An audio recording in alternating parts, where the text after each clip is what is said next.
What the Alamo Promise is doing is right up at the top. Every student is going to have the opportunity in your entire county.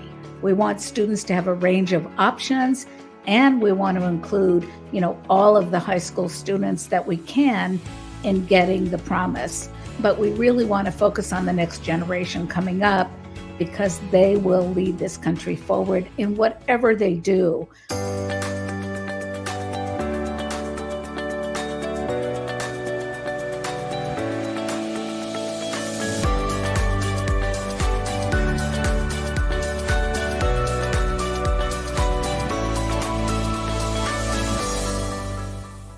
Welcome to A Seat at the Table, a show by the Alamo Colleges District. And each episode, as you know, follows solutions, current events, and perhaps even discussing some challenges that we confront within higher education.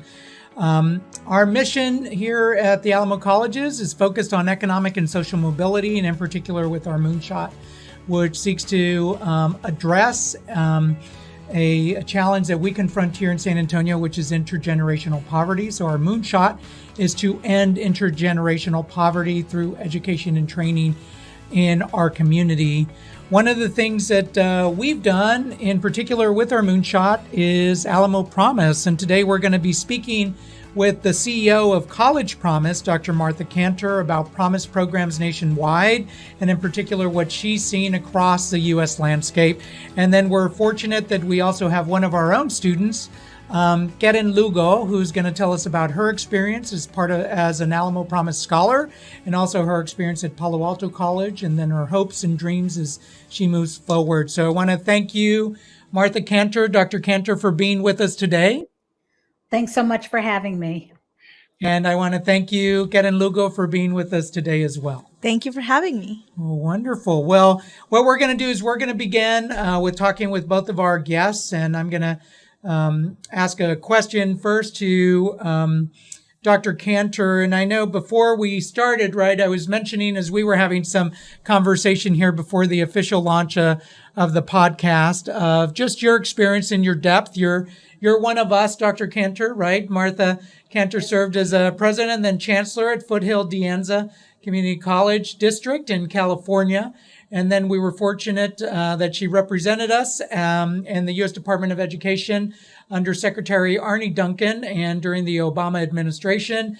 And we in particular have been fortunate to connect with Martha, with Dr. Kanter as the CEO of College Promise, and has been a partner with us over the last 5 years, since early 2018, when we began having initial conversations about developing an Alamo Promise program here at Alamo, which we now call Alamo Promise, of course. So I just want to thank you for your partnership. And then I have a question in particular for you. So, we began in 2018 in our first conversation. It was in Dallas in 2018 at a national conference that we were able to connect. But what have we seen? What have you seen over those 5 years, right, in Promise programs nationwide? And what are some of the things we should be mindful about? Well, the first, couple things that I think about. Number one, growth. Are we going to really give every student in this country the opportunity to go beyond high school? Number two, the quality of Promise programs that help students beyond what they are provided through federal student aid, institutional aid, scholarships. We want students to be able to buy their books, get the transportation they need, and be in a peer learning community or network that I'm sure Palo Alto College is providing to our student speaker today, so that there's support.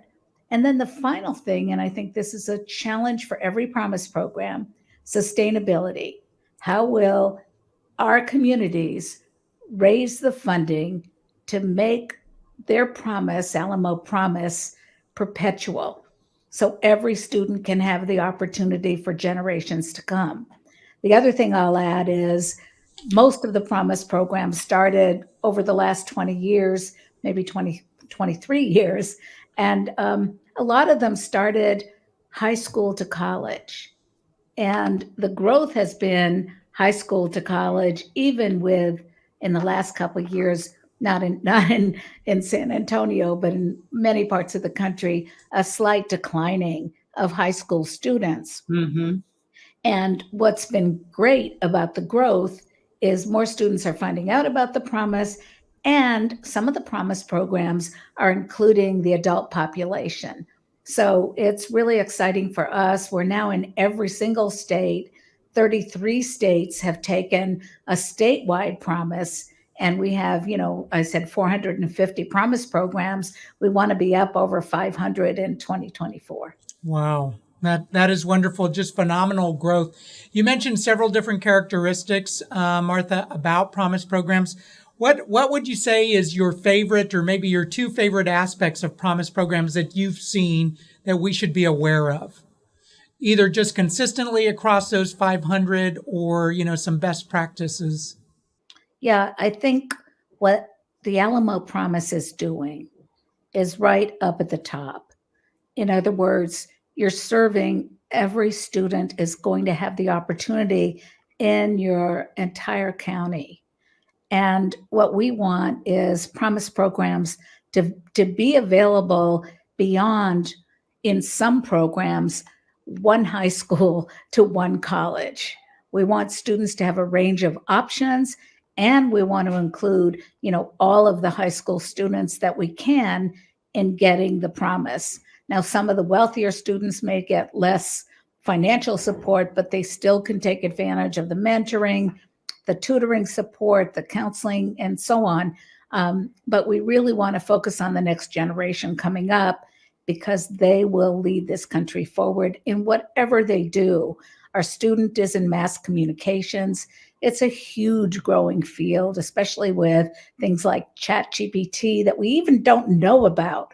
So, these mass communications experts will help us, walk through the new century and all the changes that are taking place. So, that's the thing. And then the other thing, Mike, is probably as important. Are the programs having the quality where students feel valued, they belong there, they're deserving of the scholarships, and the programs are helping the students meet the requirements? Most of the programs have a GPA minimum, Yes. 2.0 or 2.5, it depends. Some have no minimum. And then one of my states that's one of my favorites is, well, not only Tennessee, but New Mexico. New Mexico opened their promise to everyone in the state. Oh, wow. And they're not just filling in the gap in tuition. They are going over and above to have what we call a first dollar program.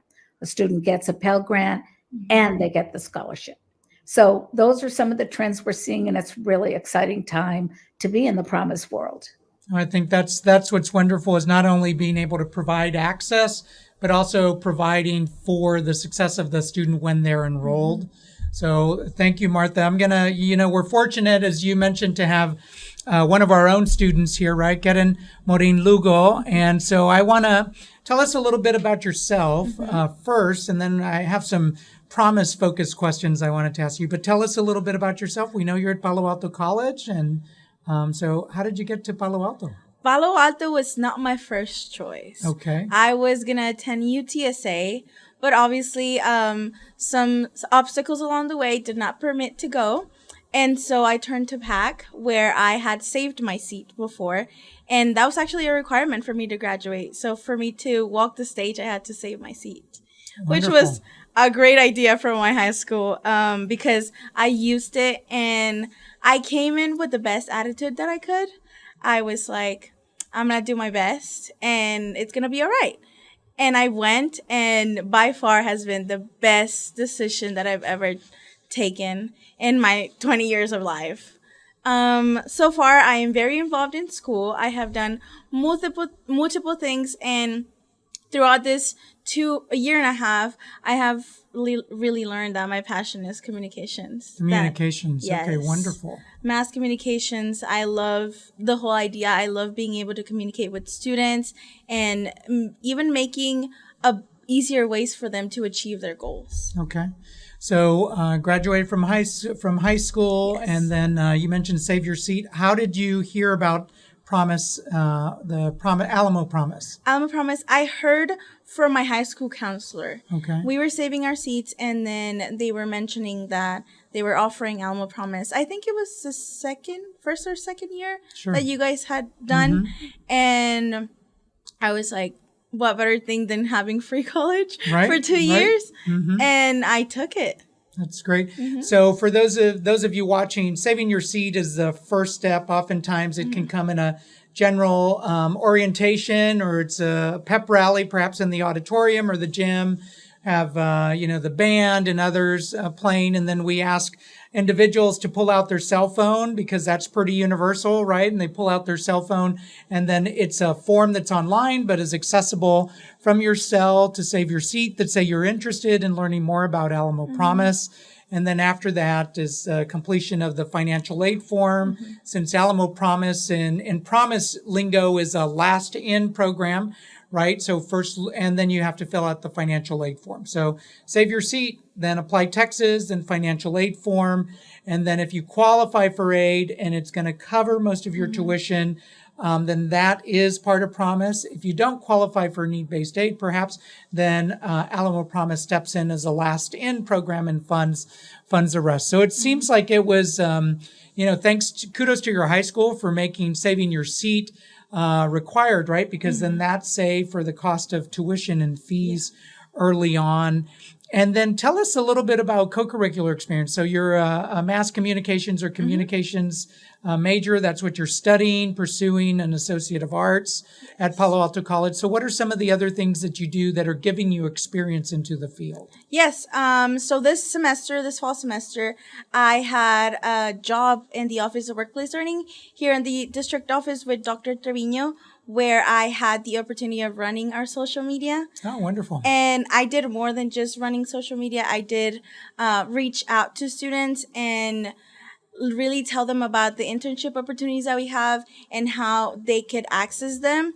I did some changes. Dr. Trevino is an amazing boss, and she trusted me with the projects. And so along the way, we created our internship form in an easier way. And so that really increased the amount of students that were applying, because I read a story about a student that was not really applying because it was hard for them, especially as a first generation college student. You don't really have that confidence to apply or even think about doing internships. And so we made it more accessible for them, and it was amazing. I mean, the amount of students that we had was just growing and growing. Wonderful. And so then you've been at Palo Alto and Alamo colleges for a year and a half. Yes. So you'll graduate in the spring. the spring of 2024. And what do your future education plans look like? I'm of course transferring to a 4-year university. Right now, I'm still deciding. I have a lot of options. My dream school is University of Pennsylvania. Oh, wow. But we are, and then my backup school is UTSA. But we will see what happens in the future. One of my biggest goals in education is really get my doctorate degree in communications. Okay. Well, great. So all the way to a doctorate in communications. So you mentioned both University of Pennsylvania or UPenn, and I think the other is UTSA. Yes. And I'm going to focus a little on UTSA, because one of the things that we did is, since Alamo Promise has been in existence since its launch in 2019, right? We began the groundwork in 2018 with Dr. Kanter, but looked at both Dallas County Promise in 2018, early 2019 with your recommendation, Martha. We went to Tennessee and to Knoxville in particular and met with the folks there. One of the things that we were advised of is, just as the Promise, as you add years, that you also look at transfer, right? We transfer 8,000 students annually. We have 10,000 students that are dually enrolled at one of our Alamo colleges and at one of our area universities at the same time. So we launched December of last year, about this time last year in 22, Promise to Promise with UTSA. Yes. And so, Martha, is that one of the characteristics that you see in mature Promise programs, or what can you tell us about these Promise to Promise arrangements? I mean, I think when I said at the beginning, Alamo Promise is a model for the country, that is exactly what needs to be done, because some students, their aspirations will be to go into the workforce right after getting a community college degree and maybe coming back later on to get more education. I think, what we say is a bottom line, as much education as you need, as you want after high school. And I usually pull out all the data which says you'll earn more money, you'll live longer, happiness, health, all the things that more educated people benefit from, even less reliance on subsidies and all kinds of things. Mhm. So, that's why this is really bipartisan, because people get that we need to have the next generation of talent driving our country forward. So when I say Alamo promises at the top, these are the kinds of details that can veer a student off track. So you have an on track transfer agreement with UTSA, for example, and the students are not going to be pushed out because of money. They may have other issues. They have to stop out for family take care, whatever it is. But there's a clear pipeline. And that's what we really want to encourage across the country, with as many four-year schools as is reasonable for the Promise programs. So, some of the states actually have aligned the curriculum much better. Other states, have more to do. But to Right. actually have that pipeline at Alamo Promise, so students can, fulfill their aspirations and really go as far as their potential will take them. I mean, our student Karen is looking at a doctoral degree. I mean, Right. that's a long haul. That's really ambitious, and that shows that she's got an aspiration that is going to drive her forward. In addition to all the academics, she's a top student. So those are some of the considerations, Mike, that we think about when we look around the country. Well, I think that's wonderful. And if you look at the journey, right, that Gedden is planning on making, right, from Palo Alto Mm-hmm. College and then transferring to university, then going to pursue, graduate studies to Mm-hmm. be able to do that. And so one of the factors oftentimes for many students is cost. So what are the ways that we can address or partner with students to be able to address costs coming in, whether that's Alamo Promise or Promise to Promise in particular? Right. What are some of the things that you, Karen, would advise, a high school senior, or that you would advise, your peers currently enrolled at Palo Alto or any of the Alamo colleges? I would say take every opportunity that you have. As a student, we get so many opportunities, from internships to work study to even attending conferences. Take it. Don't be afraid. Know that we are rooting for you. And yeah, just keep going. Keep trying. One failure can turn into so much success. And what are some of the things, as you look at transfer, what are some of the things that you think we should be mindful of, right? As you look at your two, whether it's UPenn, right, or UTSA, what are some of the things that you've discovered that you would like more information on, or you think that Alamo colleges could assist in, or that you've heard some of your peers when they look at transfer? I think the biggest thing with transferring is if your classes are transferable, which, like she said, I have my on track for UTSA, Right. so my classes are transferable, but I don't think a lot of the students know that there's a track for it. And I think we need to be more mindful of letting them know that, and also like the guidelines to attend classes and which class they should sign up. Okay. So we need to communicate, right? Communicate Yeah. to communicate to your peers, to all of our 72,000 plus Alamo College students, right, about the transfer advising guide. So we have assigned academic advisors, and then they utilize the transfer advising guides. There's like 2,500 of them. When you look at UTSA and different majors, it has what are the courses you should take at Palo Alto or any of our colleges, and then ensuring the courses that they're going to accept in particular. So I think that is something definitely we need to communicate on, and perhaps you can assist us in those communications. one of the things, Martha, I wanted to ask you about, or what are trends that you see in Promise programs? So we've been in existence since 2019. We're now Bexar County wide, right? We started that first year with 25 high schools.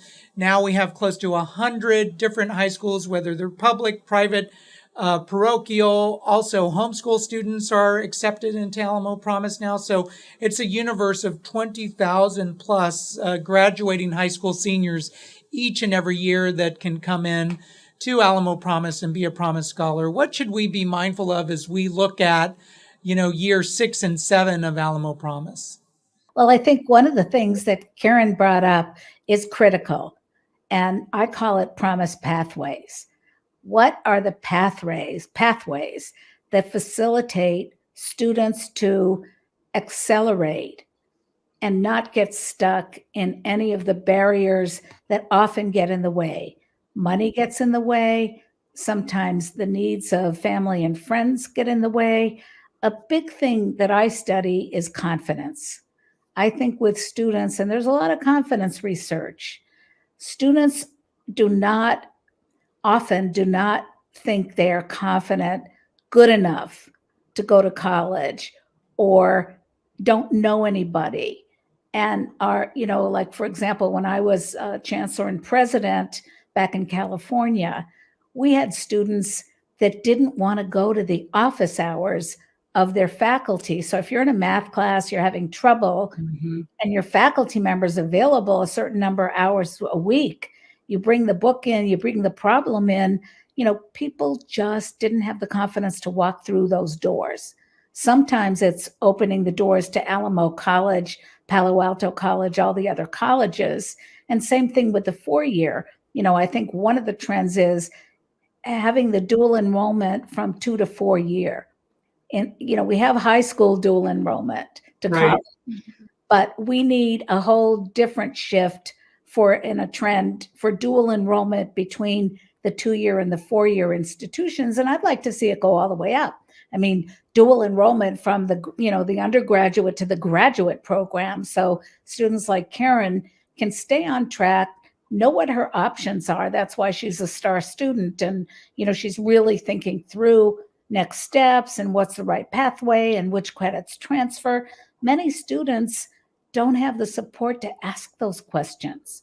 So that's something that we really want the Promise program, whether it's mentoring or the materials that come out, or, the mayor speaks about it, or your county judge, who was fantastic. If everybody gets on the bandwagon, more students can succeed. And we do a lot on helping students walk through those doors. So those are some of the trends. Plus, Promise programs are growing. People want to look at who's doing it. We have one in Neodesha, Kansas, that was graduating 100 students every year. It's a tiny little place, and very, very few were going on. They put the Neodesha Promise in place, and they had 60 of those 100 students on. So even in the tiniest places, and you're one of the biggest, most comprehensive, most forward-thinking places, that's what we want to do. And that's the trend. People learning from each other, connecting the Promise leaders. We're so thrilled you can be on the Leadership Council, Mike. It's going to be hugely helpful to have the directors and the designers of these programs really helping the other programs across the country.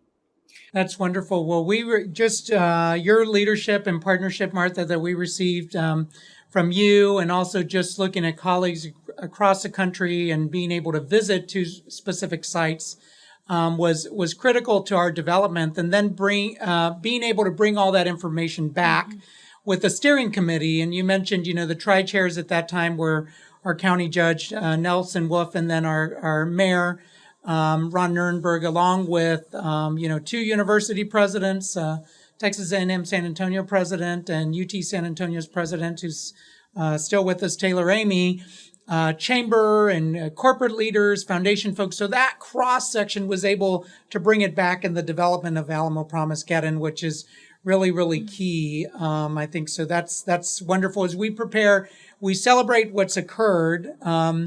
We in this year, since the launch in 2019, Our goal in bringing new students on for this fall, August of 23, was 5,500, and we had 6,300 sign up and enroll in classes. And we currently just finished the semester with 10,000 Alamo Promise scholars, right? Currently enrolled and new scholars this past fall. And the reason I mention that is, what are some of the things, Skedden, and looking at your communications background, right? What are some of the things that we should look as we promote Promise for this new class of scholars that is going to start in August of 24? What should we do as we're in high schools now talking with them? What do you think we should be aware of? I think really what Dr. Kanter mentioned, the confidence is key in students, and I see it all the time in my peers and how they chose not to go to college because they felt like there was not a path for them. And I truly believe when the counselors from the colleges visit the the high schools, when you see them and you see their excitement and their encouragement towards students, that makes us students more motivated to do it, more secure in knowing that, hey, there's going to be somebody that I'm going to know at the college and I can go to them and ask if I have a question, and that is just vital in the students, because high school students and vitally first generation college students don't really think about looking for help. It seems like there's not going to be help, but if you know that person, that counselor, that advisor that was in your high school, you're going to go up to them and you're going to ask them, hey, I need help with this. Hey, how can I do this? Wonderful. So trusted colleagues, right? Trusted Yes. partners, professionals in the high school, and also being able to spread that message. And then I think as we expand, right, and look at serving students, being able to send ambassadors, their own peers, right? Individuals who graduated from those high schools, currently Promise scholars at one of the 5 colleges, coming back to tell them about the story and the opportunity. I think that's the other part, and that they can do it. Yes. So, Martha, what is something, Dr. Kanter, we should be aware of as we, get ready for recruiting our new class, and also just for the next few years of Promise? Yeah, I mean, two things come to mind. Is there is there a regional message, and maybe Karen can work on this, where everyone is encouraging all of the students? Is there some kind of regional approach where the business leaders and the government leaders who you talked about, and the education folks and the nonprofits and all of the groups, the students themselves, can there be a voice that's a common voice to help every student get on the pathway, with examples like Karen? And you have many, many stories. And if the students see someone like them from their background, first generation Latino, maybe parents didn't have as much education as they're getting, they feel a little bit more than they can walk through the door. Second, I think when you are reaching out to students, I think a benefit of Promise, and people don't talk about this that much, although there are some that are really thinking about this. What about educating the whole family and getting a parent who maybe got 1 year after high school, or no years, or dropped out or whatever, but get them into a course to see what it's all about, and maybe they can advance in their career. And then finally, I think we need to do more on statewide advocacy, because we've got 33 states. Every state is different. Every state has a different history and culture. And, Texas is very decentralized. That's to the good, I think, because you can really put a stake in the ground for your community. But we're seeing states do more, and we want them to do more state aid for, and call it Promise, call it more state aid. It doesn't matter to us but the full cost of a college education is way beyond what the Pell Grant can support. Pell Right. Grants used to cover 70% of a college student tuition and fees. Now it's 30%. So growing Pell Grant at the federal level is critical. putting a federal promise in place, that would be fantastic. So those are the things I think about that I think Alamo Promise could benefit from.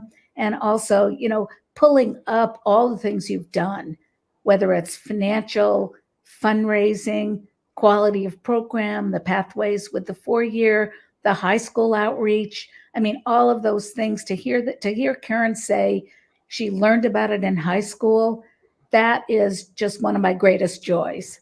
So that wraps up what I can share.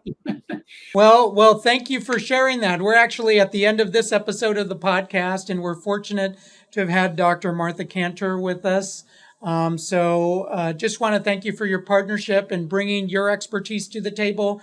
Former community college president, right? Chancellor, undersecretary in the U.S. Department of Education, and now CEO of America's Promise. And so we're just fortunate for everything and all the assistance and friendship that you've provided to us over these 5 years from 2018 forward. And we'll have to bring you back so you can celebrate the 10-year anniversary also with us here in San Antonio. We also want to thank Miss Keren Morin Lugo, future Dr. Keren Morin Lugo, right? And talking about what your journey to date.